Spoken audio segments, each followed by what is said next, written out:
અમૃત પુષ્પ દ્વારકા સંશોધક શ્રી દિનેશભાઈ વિઠલાણી, તમે કે ગામથી આવો છો ભાઈ? માંગરોળથી. માંગરોળથી.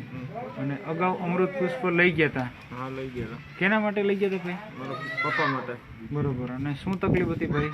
એને શ્વાસની અને ફેફસાની અને હૃદયની તકલીફ હતી. બરોબર.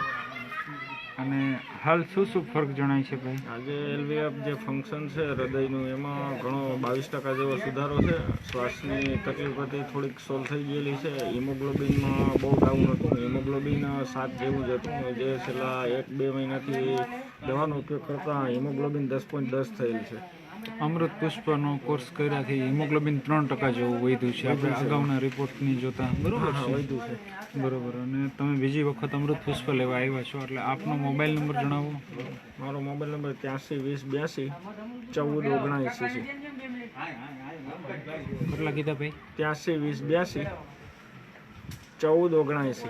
બરોબર. આવી તકલીફવાળા લોકો પૂછી શકે તમને કે ભાઈ આવી ગંભીર તકલીફમાં મોટી ઉંમરે એટલી રાહત મળે છે, તો એક સમાજમાં સારો મેસેજ જાય અને એક લોક જાગૃતિ ફેલાય, બરોબર ભાઈ? ઓકે. જય દ્વારકાધીશ. જય દ્વારકાધીશ.